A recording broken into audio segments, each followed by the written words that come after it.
This is Pluto, that little icy world on the fringes of the solar system. It's a cool place if you don't mind the perpetual semi-darkness and toxic frozen landscape. And let's not forget the giant shadow hanging over the horizon, blocking the stars. It's definitely different from your typical sunny vacation spot, but despite its inhospitable conditions, Pluto is a fascinating world of rock and ice, and it's worth another detailed look. Let's dive in and discover more about this mysterious kingdom of the cosmos. Before its downgrade to dwarf planet status in 2006, Pluto was widely recognized as the ninth planet in the solar system. But even though it's no longer considered a full-fledged planet, Pluto is still a captivating world worth exploring. And thanks to NASA's New Horizons mission, we now have a much clearer picture of this distant icy world. In a recent press release, NASA described Pluto's surface as cratered and broken, with shades of white, tan, and brownish red. These colors are visible in the beautiful image that was just released by the agency, which was captured from a distance of 35,445 kilometers, or 22,025 miles, from Pluto. The image not only shows the surface features of Pluto, but also gives us a glimpse of its heart, a massive glacier made up of nitrogen and methane. Pluto is covered in a layer of ice composed of water, methane, and nitrogen. Scientists believe it may even contain a rocky core. They also think a deep ocean could exist beneath its surface as well. The heart of the dwarf planet is white and partially visible in the image, while the rest of the shot is a gradient from white to tan to the brown-red background. This photo, taken by the New Horizons spacecraft, gives us a rare look at Pluto in all its icy, nitrogen and methane-filled glory. The heart of the dwarf planet is about the size of Texas and Oklahoma combined, and is just one of the many intriguing features of this distant world. It's clear that despite its downgrade to dwarf planet status, Pluto is still a fascinating and mysterious place worth learning more about.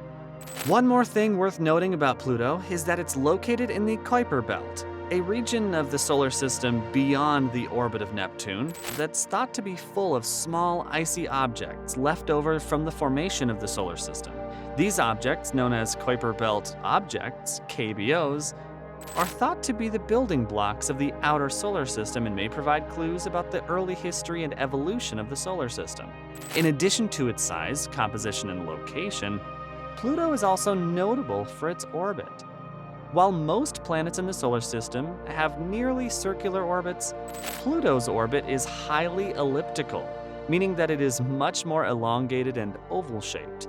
This means that Pluto's distance from the Sun varies significantly over the course of its 248.09-year orbit. At its closest approach to the Sun, known as the perihelion, Pluto is about 2.4 billion miles, or 4.3 billion kilometers from the Sun. In contrast, its farthest point, known as the aphelion, is about 3.6 billion miles, or 5.8 billion kilometers away.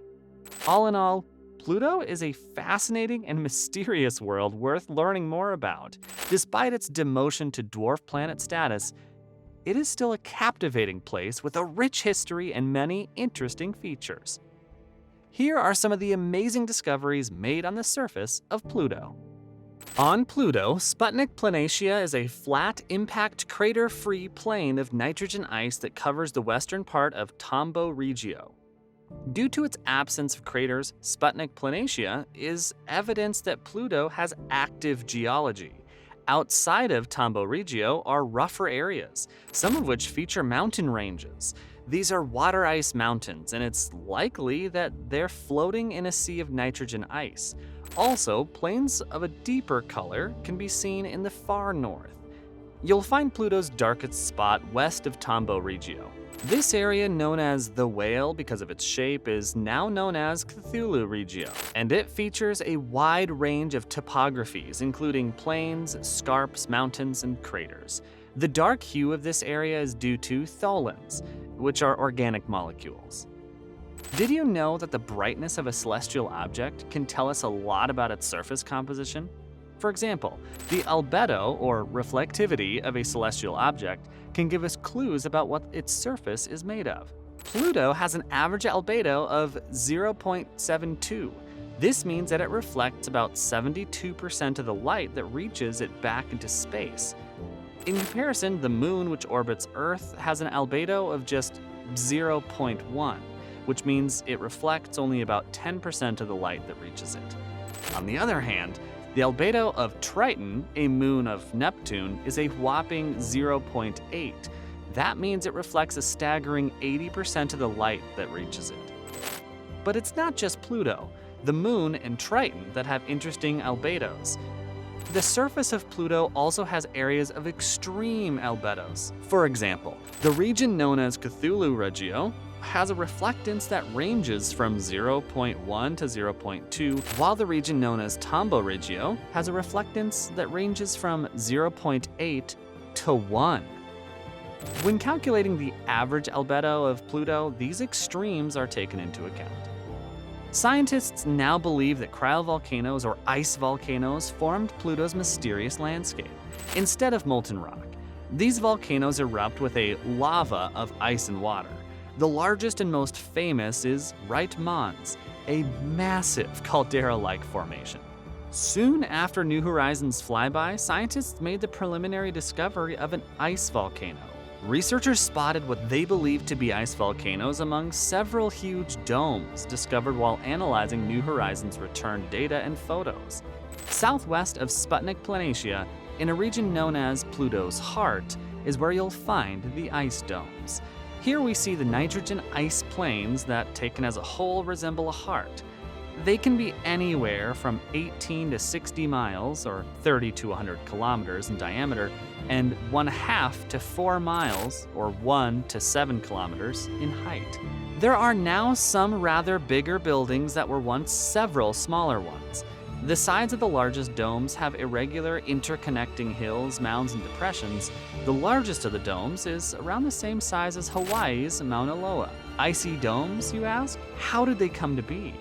Because of the extreme highs and lows, the scientists eliminated normal erosion as a possible cause. Since there is no evidence of glacial erosion or sublimation erosion in the undulating landscape, these processes are likewise discounted. Where does it leave us then? Scientists conclude that ice volcanoes are to blame. One or two questions remain unanswered.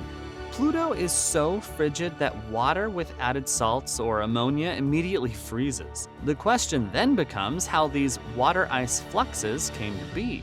Scientists now believe Pluto has kept more internal heat than was previously believed. This warmth may have lasted until very recent geologic times.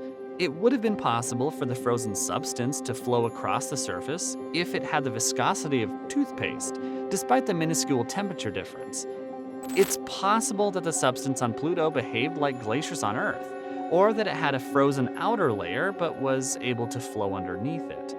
The presence of these large structures indicates that Pluto's internal structure and evolution may have allowed for more heat to be retained or produced than previously thought, which could have enabled the movement of water ice-rich materials even in the later stages of Pluto's history. New discoveries about Pluto's geological complexity keep coming to light roughly 8 years after New Horizons' flyby. Its surface features sections of terrain that are unlike any other part of the solar system. Some of Pluto's weirdest topography was produced by enormous ice volcanoes. From what we can tell, these ice volcanoes were erupting until relatively recently in geological terms. The kind of geological activity characterized by ice volcanoes seems impossible for such a small, distant dwarf planet like Pluto.